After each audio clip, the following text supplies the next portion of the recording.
Here we are, and yes, as we can see, Tenpai Sky Striker, and yeah, I think he's going first indeed. That's very surprising, and I think when you see an engage now, you definitely don't think on Tenpai.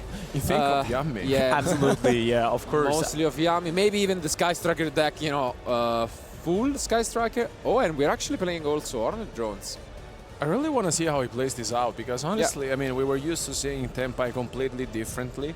And I think it's been a while since we last had Tenpai on stream over the last turn. Double Engage. engage. Into engage. I mean, what a play. We see a smile on his face. Yeah. And let's see what he's going to grab. Probably a Widow Anchor to just add some disruption. And yeah, there is the Widow Anchor. But yeah, this is very surprising to go first, considering the fact that you absolutely want to smash the field of your opponent playing Tenpai.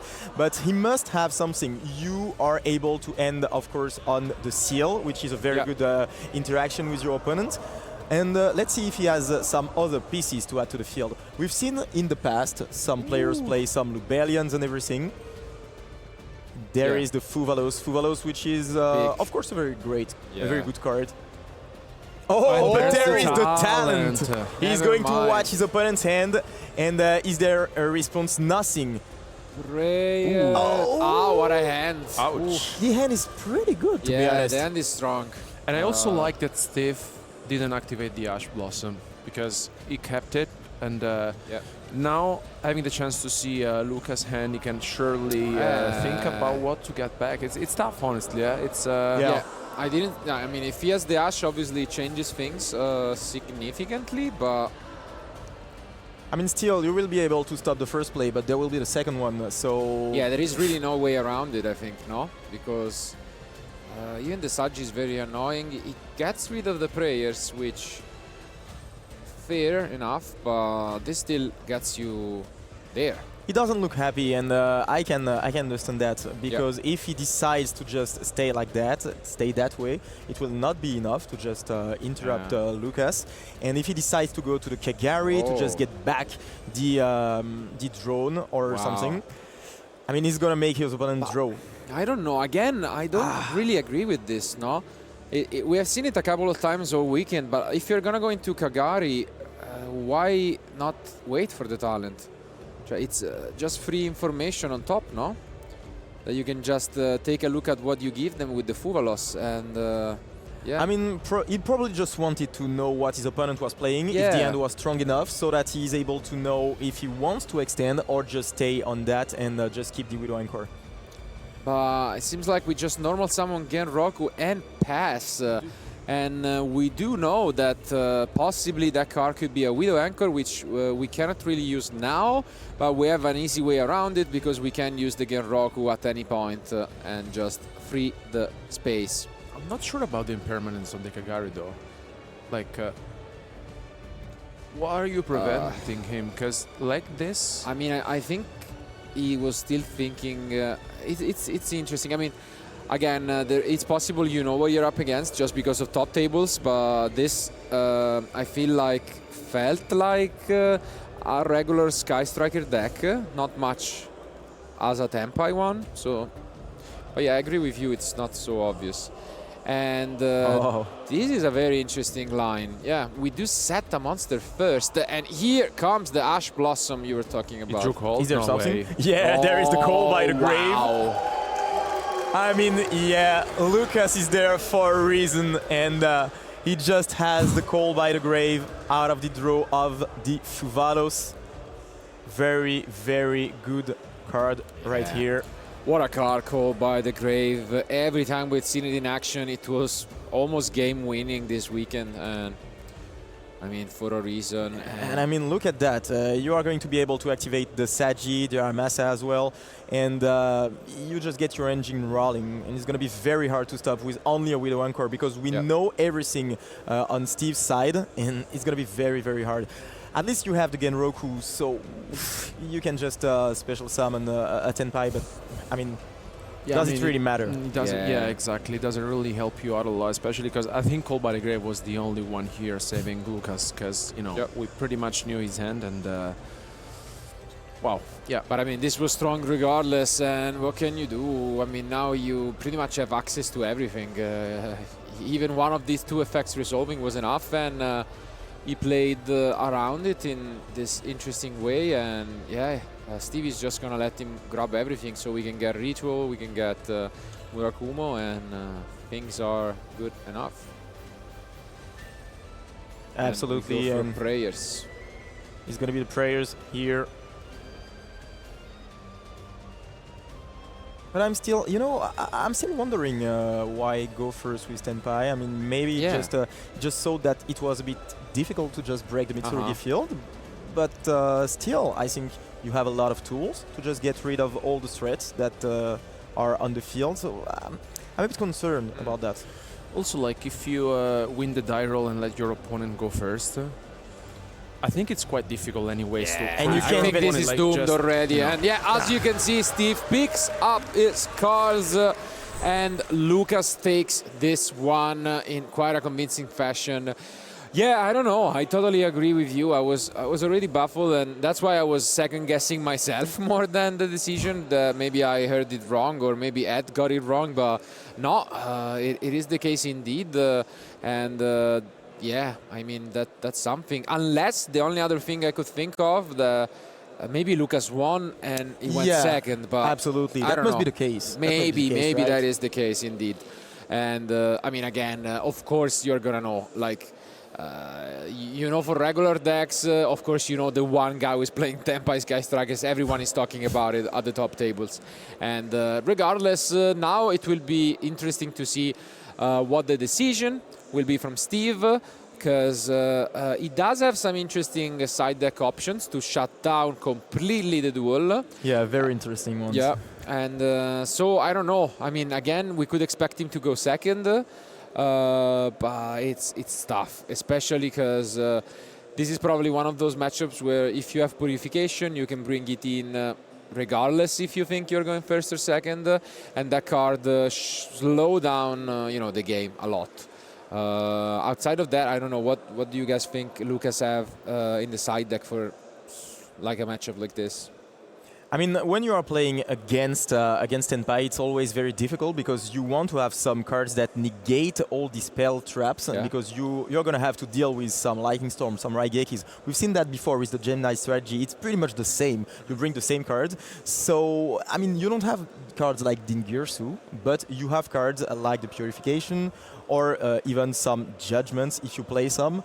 Or you could even go into the Dimensional Barrier, because we've talked about this card a lot, and if you go first, you are able to just shut down all the synchro strategy, and all of a sudden you are forced to play with your Link summons. And if you don't play the Link package with the Princess and everything, I mean, it's going to be very hard to just get into your next turn to try to get the game again. Yeah, absolutely. But there is also a new technology that we have been seeing related to, you know, just changing the one-off target from the Nibiru that you usually search, because there is another rock monster in the side deck of many Mitsurugi players. A blast from the past, indeed, as it is a fossil, let's say. And maybe we'll see that in action. But our duelists are pretty much done with their side decks, so let's see if Steve can turn things around.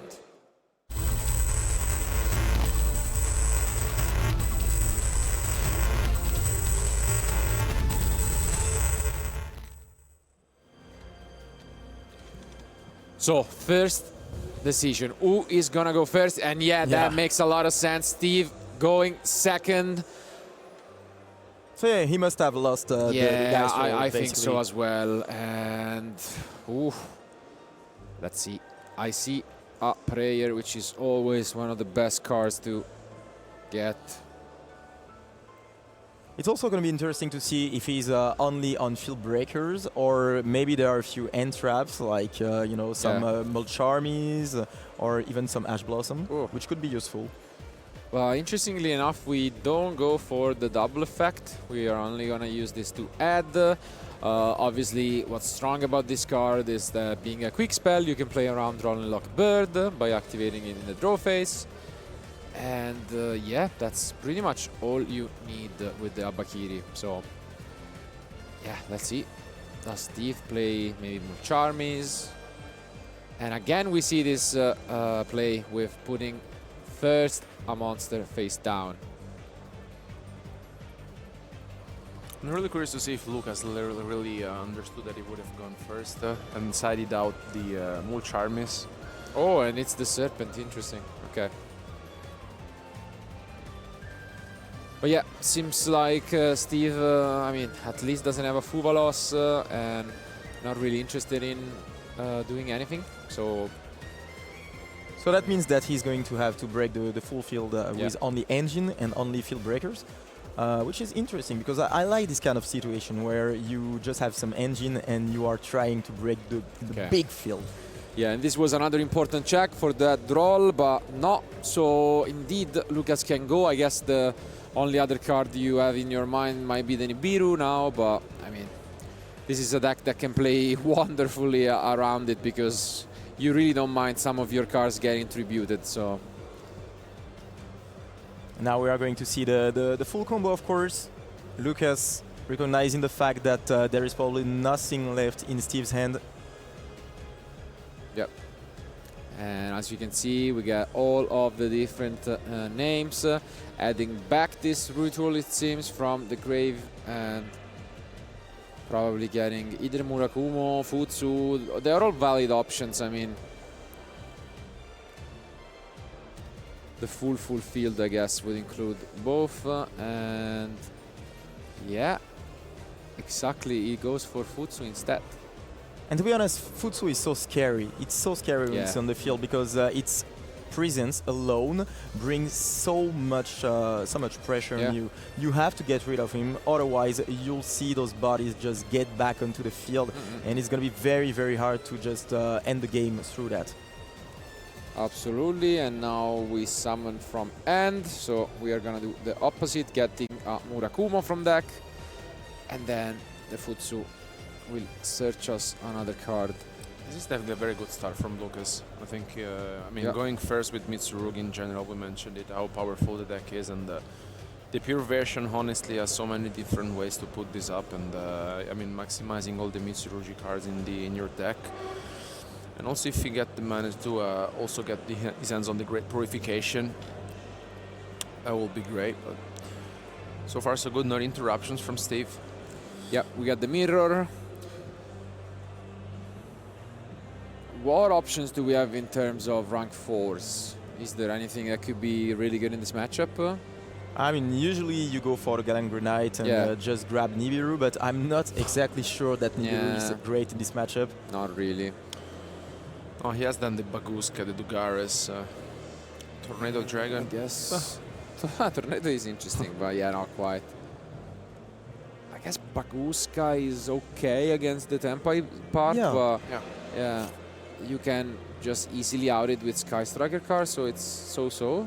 But yeah, we do get the Great Purification, of course, and yeah, this is impressive. But I mean, I would be shocked if Steve doesn't have a plan for this. He has done it all weekend long. We saw how many Mitsurugi variants are present, and you must have a plan against them. But and let's see what he's gonna summon. Is it gonna be the Tornado Dragon? Is it just Dugares? Is it no, it's a Baguska, of course. Okay. I think it's pretty good, to be honest. Of course, you can out that with the Sky Striker cards, but still you have to get rid of him before getting rid of the rest. And the Tenpai cards themselves, they cannot play around Baguska. No, the only issue I have is the Murakumo is kind of shut down. Both effects, which can be quite annoying.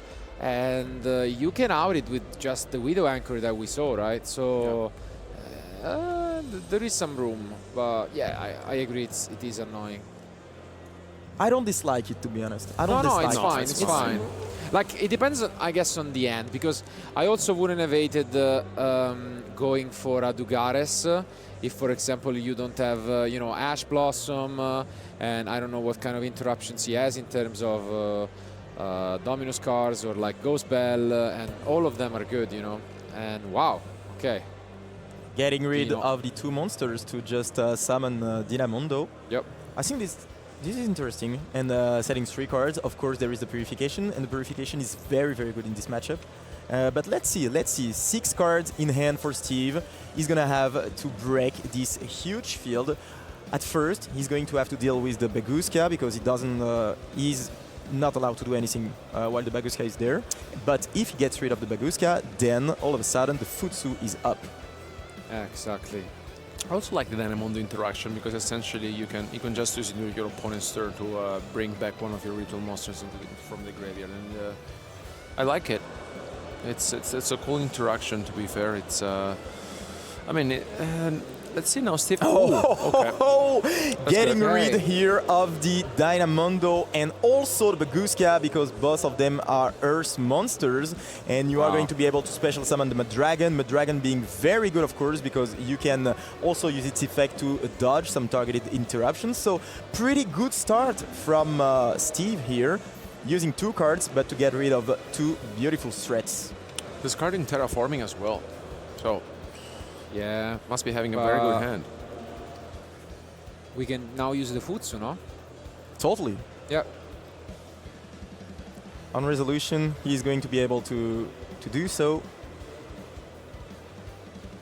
No. Oh no, he allows it. So maybe he doesn't want to play into something like triple tactics or That's something an like that. interesting card. Set rotation. Wow. So that's why he discarded the terraforming. Yes. What are the targets? I guess Chicken Game is probably in there. Yeah. But do we play Area 0? I mean, we do have some interesting ones, I guess. I mean, it's probably Chicken Game. Yeah, that's it. Chicken Game and yeah, and the Sangen. Yeah. Makes sense. And I mean, Sangen Summoning is such a powerhouse. Water card. Most importantly, count the number of spells. We are at 3 in the graveyards now. There might be an engage. Yep. And it can get ugly because what are we gonna use this purification on? Like, this is already possibly a target, you know, that you really want to get rid of. Absolutely. If you let the field spell on the field, then you are not able to interact with all the Dragon Fire monsters, and that can be very scary against Tenpai. I mean, yeah, once the field spell gets activated and resolves as well, it's just so scary, and indeed Lucas just here Makes a lot of sense. to prevent it. Yeah, makes a lot of sense indeed. But yeah, I don't know. I guess you're right. Maybe you're playing around Tipo Tactic, Trust and Talent with not using the Futsu earlier on. But of course now all of those cards will be active. And yeah, at some point you are going to be able to activate that, but still he was able to use the Great Purification, and if he used the effect of the monster before, then he would have been able to just grab something like a Lightning Storm, and it would have traded into the trap card, and therefore he would have been able to just activate the field spell undisputed, and that would have been so hard for him. So I think this is a great move here from Lucas. Yeah, the issue is you cannot even use the Lightning Storm right now with that, but we do have a normal summon of Gen Roku. And we are gonna use the Mad Dragon Calling Fire. But I think it protects only from targeting, no? Yeah, from targeting, If you can get back. So we're going to battle phase. Again. Oh, Call by the Grave! Once again! Wow. And look at Steve's face. I mean, what can you do against that? That's huge. Is there something like a Cayman? I mean, we mentioned it. This card is just absolutely amazing right now. And I think this might be it. Look at Steve. Yeah. Yeah. Main phase 2, a set card. And this might just be it, to be honest. I don't see Tenpai Striker resist the full Mitsurugi. Oh, it's gonna be very hard. It's gonna be very, very hard. I think we only committed to the Dino. No, we didn't make Maguska, so I guess there was a chance to go maybe to Typhon. Yeah, that's about it. And plays back to Lucas. I mean, Call by the Grave is just insane in these kind of situations. What can you do? Yeah, I think that Lucas played it perfectly, to be honest. Yeah. He played it perfectly. He had a great hand, but he used it in a very efficient way. Tried to play around a lot of cards. Played around the feather. Because of course, yeah, as you just said, Lightning Storm was not activable, but you could still get the feather. And now he's going to try to push for game. Yeah, you have so much that you can do with just this recursion effect. The prayers, you know, if it's good of a starter, it's even better as a follow-up, as you can see, because you can just bring back the big rituals, and then the Futsu is gonna come back, and yeah, this is just gonna get really, really oppressive real fast. There is one more surprise from Steve's side, but I really don't think it will be enough. And but getting access to the Call by the Grave 2 games in a row, and 2 times it was such a decisive card.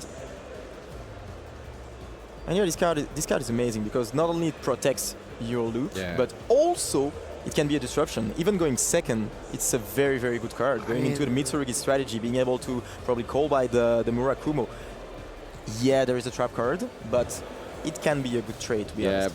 It's just a card that is probably in most main decks.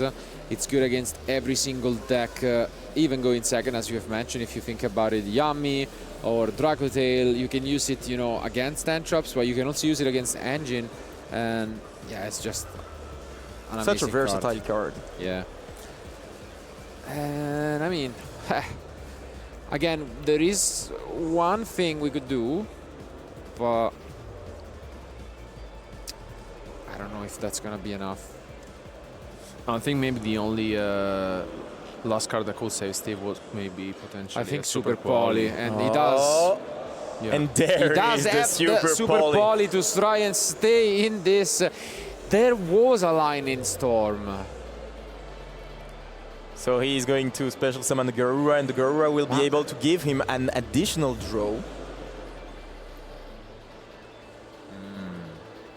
I'm just thinking, it's so interesting, because we could have lead with the Lightning Storm, no?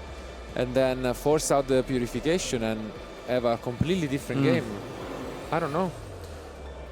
Maybe, yeah, that's definitely an interesting choice. Maybe he wanted to just keep the second Super Polymerization alive, but I mean, trading with the trap card, I agree. I think this is a very good the summoning is set up, and how can they even play? So, I don't know.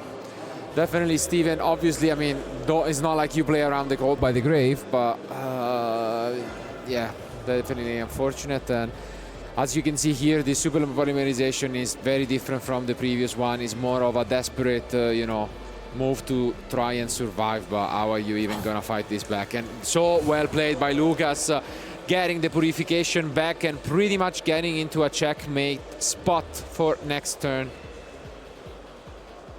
I mean, he's going to have probably 2 cards in hand, and that's not going to be enough to just break everything again, especially considering the fact that Lucas is going to be able to just negate any move.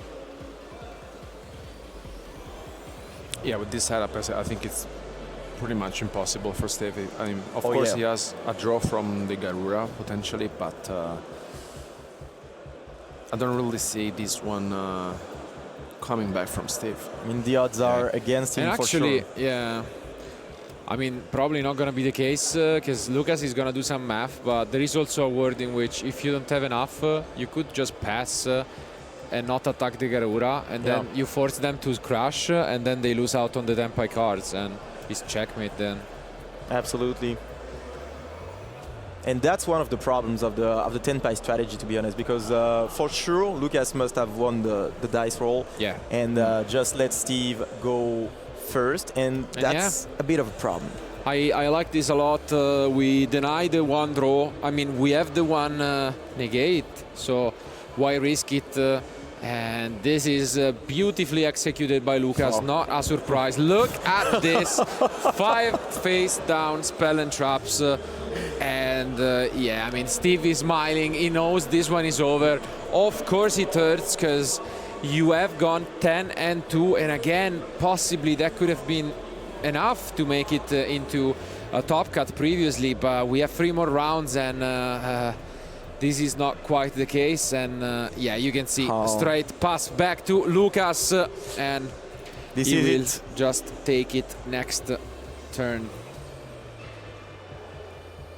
But yeah, very hard game here for Steve. He couldn't do a lot going first during the first game, and he didn't have a lot enough. And the second game, I mean, it was very, very hard. Having the call by the grave 2 times in a row, and now having to face literally almost a labyrinth deck at that point. He turned that one into labyrinth, yeah. No, but I mean, not much that honestly Steve can do at this point. It's, I think it's just a matter of seconds, but I mean, it was very well executed from Lucas. That's just what we can say. It's he had, of course, a very good hand, but the way he dealt with that was perfect. And now he's going to cautiously end the game.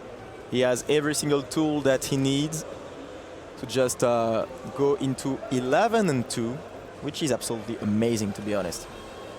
I mean, it's a great score because we have other 2 more rounds of Swiss before the top 8 cut, and you really want to secure this win and advance, having a chance into the penultimate round of Swiss. And of course, after seeing such a performance from Lucas, you really know how good of a player is, and especially, I mean, Mitsurugi, I mean, we talked about the deck a lot this weekend.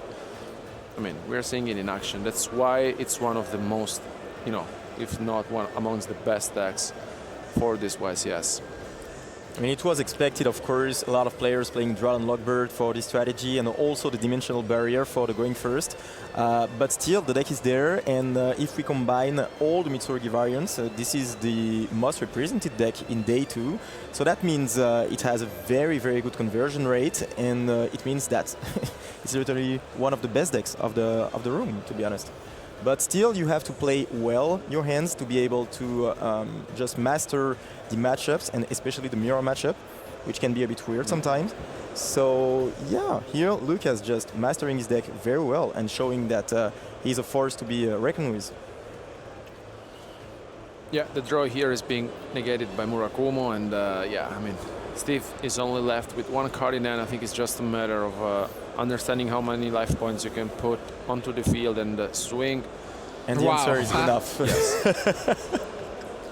Normal summon Ash Blossom just for bonus points in style, and yeah, there's dark. again, this is beautiful one. A very nice play from Lucas, because this will deal double damage, and that is plenty already to seal this one out.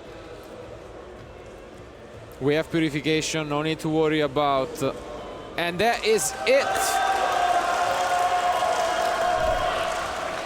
Wow, I mean, what a match it was, and congratulations to both for giving their best. It was definitely an unusual one. Unfortunately, we didn't really get to see Tenpai doing his thing. Not a single synchro monster was summoned, and I think it was due to the flawless execution of Lucas' plan.